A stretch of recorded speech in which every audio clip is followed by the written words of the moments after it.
This generator is locked completely up. I like this thing. It has a carbon monoxide detector built in, and it's an inverter generator. This is actually pretty nice, but again, it's locked completely up. I got my breaker bar. I'm gonna remove the pole starter, put my impact socket on the nut, the flywheel nut, and see if I can loosen it up a bit. Of course, you can't go too much. I poured some diesel down the spark plug hole about 2 days ago, and it's been just soaking, and it's still locked up. So let's see what's going on. All right, I got it freed. When I pulled the pole starter off, there wasn't a nut in the middle.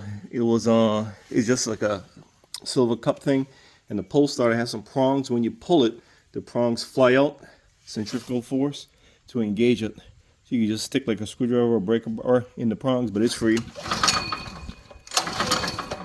All right, now let's see if it'll start. The gasoline is old as heck. It smells like turpentine.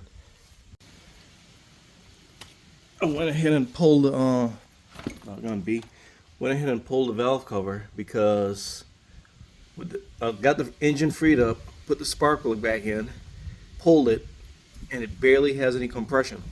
All right, this rocker is loose, maybe a little too loose, but anyway, we got some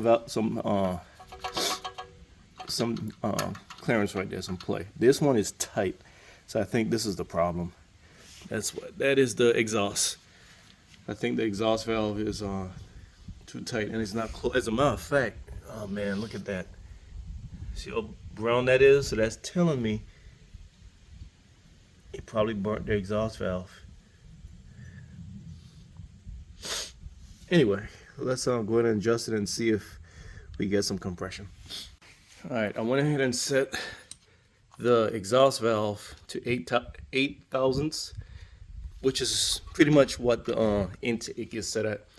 I stuck the 8 thousandths feeler gauge under the intake. It was tight, but it went under, and it goes under the exhaust freely with just a little bit of resistance. And put the spark plug back in.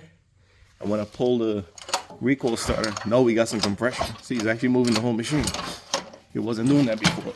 It was almost freewheeling. So I'm gonna put the valve cover back on. I like these reusable gaskets, so I don't have to use silicone or make a gasket or buy a gasket. Just put that back on, and we'll see if it starts. And just FYI, if you got a small engine, whether it's a flathead or overhead valve, you got to adjust the valves periodically. You got to check them and adjust them if needed. If you don't, that happens. You end up burning the doggone exhaust valve. All right. Sometimes that's irreversible, as far as you can't just adjust the valve. Sometimes you have to lap you got to remove the head, remove the doggone springs, and then the valve spring, and lap the valve back in. All right. And a lot of times that'll help, but you got to adjust your valves. Okay. All right, let's see if this thing starts. All right, it fires over in starting fluid.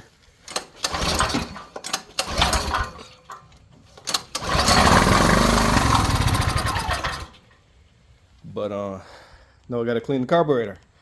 So I'm gonna go ahead and pop the carb off and clean the jets. And I got to drain that bad gas out, put some fresh gas in, and see if she runs. All right, that gas that's coming out, if you could even call it gas, it's full of water. There's a lot of water in there. All right, that's what came out of the carburetor. That is water. You can see what the water did in there. All right, I think I got it cleaned enough. Look at that. It's a big difference. I think I got all the ports and jets cleaned. This is some nice stuff. V12 chem tool. This carburetor I've never seen this in a carb like this before. This is a little strainer. It goes right in here. It just slides right in there like that. That's pretty cool. So you got your filter up there. Well, technically that's a strainer also, but you got that one, then you got that one down there, which is pretty cool. But again, I think I got this all cleaned up.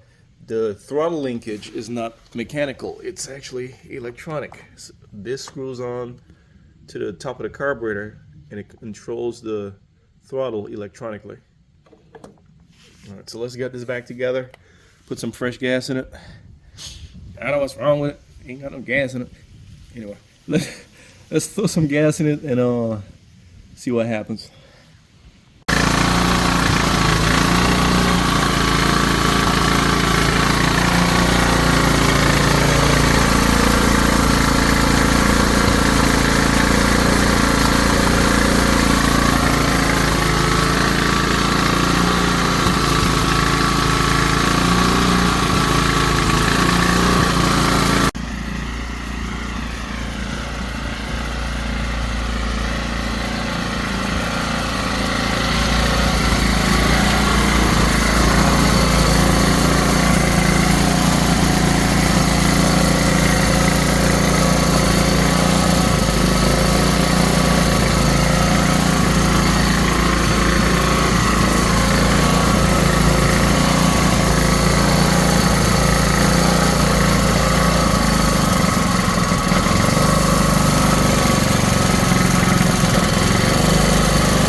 Alright, so I got it running, it's making power. I gotta replace some hoses. A doggone generator with a evap canister. That's California for you right there. So I gotta replace the hose leading from the evap to the airbox and the hose leading from the crankcase ventilation to the airbox. Then I'll put the air filter back in and that should smooth it down a bit.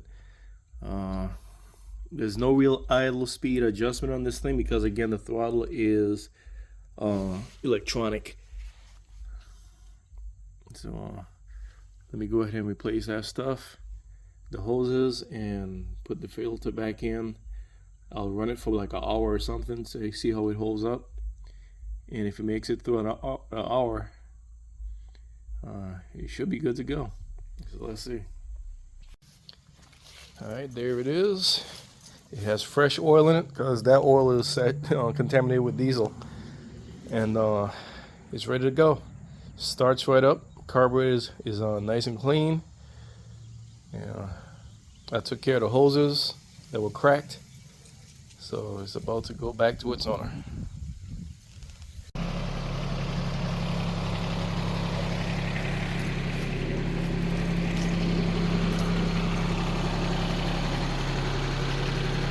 All right, let's go.